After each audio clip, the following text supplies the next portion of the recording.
हुआ है तो भगवान शंकर भी दर्शन करने के लिए आए हैं। और जब भगवान शंकर दर्शन करने के लिए जाते तो खूब सज सवर करके जब जाने लगते हैं तो काकभुसुंडी जी ने देखा और काकभुसुंडी जी पूछते हैं, प्रभु कहाँ जा रहे हो बाबा? भोले बाबा ने कहा, प्रभु का दर्शन करने बाल रूप में जा रहा हूँ, अयोध्या जा रहा हूँ। काकभुसुंडी जी ने कहा, फिर हमको भी अपने साथ लेकर चलो। काकभुसुंडी जी भी तैयार हो गए चलने के लिए।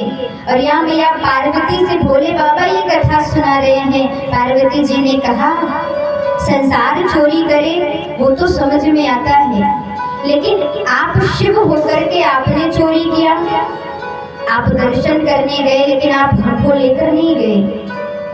भोले बाबा ने कहा, सोचा तो था कि आपको लेकर चलूं, लेकिन फिर मुझे बात याद आ गई कि एक बार लेकर के गया था, सो कथा सुनने गई थी तो आपको संशय हो गया था कि राम कौन है, ये ब्रह्म है कि नहीं है। जब आपको वहाँ संशय एक बार हो गया तो हमने सोचा ये तो बाल रूप में भगवान आए हैं, अगर यहाँ लेकर गया और बाल रूप में छोटे बालक कब रोने लगे, अगर प्रभु रोना शुरू कर दिए तो आप यहाँ भी संशय कहीं कर ना लो, इस डर से हम आपको नहीं लेकर गए कि आप सोचो कि ब्रह्म कभी रोता भी है।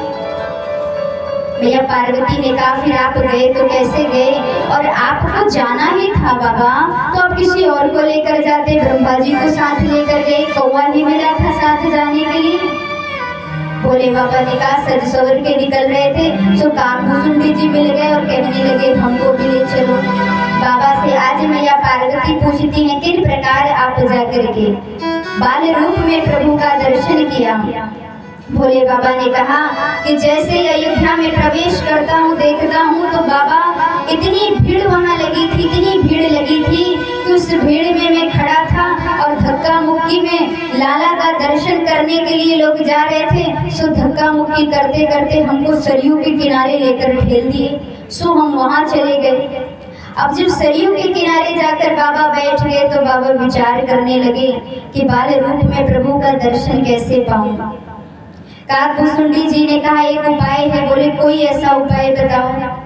बोले उपाय यही है कि आप हमारे गुरु बन जाओ, हम आपके चेला बन जाए। बाबा ने कहा, ऐसा करो, जाकर के पूरी अयोध्या में ढंडोरा पीट दो, जो भी मेरे सबसे कह दो कि सरयू के किनारे एक ऐसे बाबा आए हैं जो बड़े सिद्ध बाबा हैं, आज अंत कल के भविष्य को सब देख लेते हैं।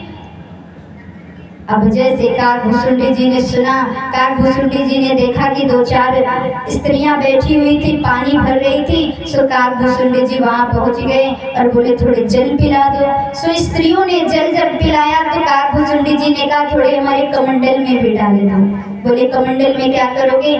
बोले सरयू के किनारे एक सिद्ध बाबा आए हैं और पूरी भविष्य देख लेते हैं, वो आज के कल के पुराने जितने भी वो सारे भविष्य को देख लेते हैं। स्त्रियों ने कहा, अच्छा ऐसे बाबा आए हैं, फिर हम भी चलते। अब वो स्त्रियां जाकर के बाबा के पास देखने लगी और बाबा भोले बाबा से कहती हैं कि आप हमारे भविष्य को देख लीजिए, पिछले समय के भविष्य को बता दो, सो जान जाओ कि सिद्ध बाबा हो।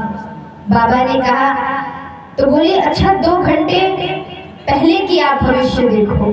बाबा ने कहा, 2 घंटे पहले की भविष्य देखकर बताऊं? स्त्रियों ने कहा, हाँ बताओ। बाबा ने कहा, अभी 2 घंटे पहले अपनी सास से लड़कर आई हूँ। अब वो स्त्रियां बोली, अरे वाह, बड़े सिद्ध बाबा है ये तो। सत्य बात है, 2 घंटे पहले तो अपनी सास से लड़कर आई थी, यहाँ पानी भरने, सो यही बैठी थी। अब धीरे धीरे करके ये बात फैलने लगी अयोध्या में, बड़े सिद्ध बाबा, बड़े सिद्ध बाबा। अभी तक तो रामलला के दरबार में भीड़ लगी थी, अब धीरे धीरे करके रामलला का दरबार खाली, यहाँ सरयू के किनारे बाबा का दरबार भरने लगा। और जब बाबा का दरबार भरने लगा तो बाबा कहे, अरे वाह, अभी तक तो हमारा दरबार खाली था, अब तो रामलला का दरबार खाली हो गया। सो भोले बाबा ने कहा, लेकिन अब हम पहुँचे तो कैसे पहुँचे? दर्शन करने के लिए, और दर्शन की अभिलाषा करते हैं कि दर्शन करने कैसे जाऊं। और कहते हैं ना कि परमात्मा का दर्शन करने के लिए, आज देखिए स्वयं भोले बाबा भी आज दर्शन करने के लिए आए हैं, लेकिन यहाँ जैसे ही पता चलता है और भोले बाबा ने प्रभु राम जी से विनती किया कोई ऐसा रास्ता निकालिए कि हम आप तक पहुँच जाए। सो जैसे सुनते हैं प्रभु राम जी रोना आरंभ कर देते हैं और जैसे रोने लगते हैं कौशल्या मैया पूरे महल में घुमा रही हैं लेकिन कहीं चुप नहीं हो रहे हैं। प्रभु ले जाकर दशरथ जी को दे दिया, दशरथ जी खिलौने दे रहे हैं लेकिन तब भी चुप नहीं हो रहे हैं। और तब किसी ने बताया दासियां आकर के कि सर के किनारे एक ऐसे सिद्ध बाबा आए हैं, उनको बुला लो। अब कौशल्या मैया ने जैसे कह दिया, आज भोले बाबा सुनते हैं तो चल दिए प्रभु का दर्शन करने के लिए। बड़े प्रसन्न हुए, डमरू बजाते हुए भोले बाबा चलने लगे। कहते हैं आज अयोध्या की गलियों में झूमे जोगी मतवाला, आज अयोध्या की गलियों में झूमे जोगी मतवाला, अलख निरंजन खड़ा पुकारे देखो दशरथ के लाला, अलख निरंजन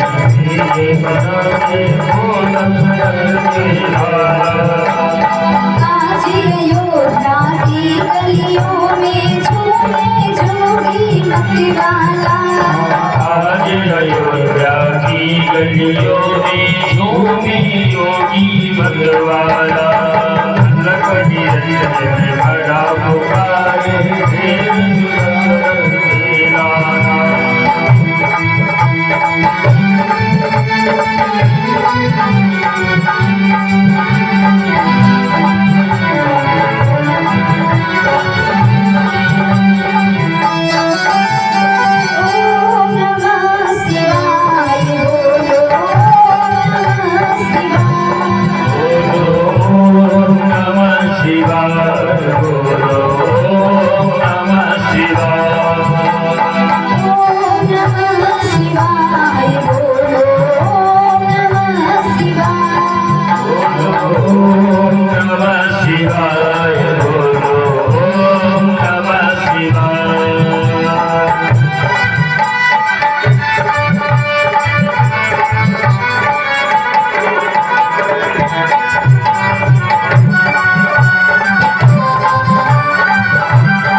पहुंच गए महल में तो बाहर दरवाजे के खड़े थे तो द्वारपालों ने देखा।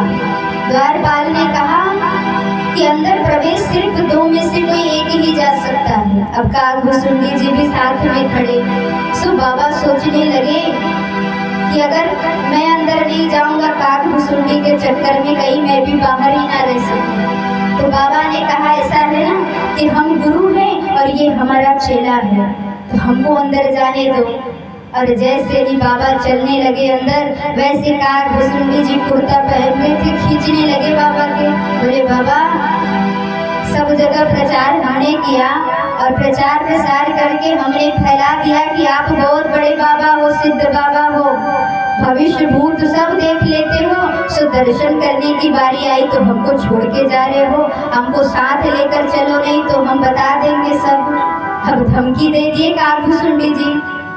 बाबा ने सोचा कहीं सब कुछ पोल पट्टी खोल न दे। बाबा ने द्वारपाल से कहा ऐसा है कि हमारी रोशनी थोड़ी आंखों की कमजोर हो गई, वृद्ध हो गए हैं, बूढ़े हो गए हैं, हम तो सब कुछ देख करके बता देते हैं लेकिन रेखाएं ये देखता ही हमारा चेला है। जब ये रेखा देख के बताता है तब हम कार्य आगे करते हैं।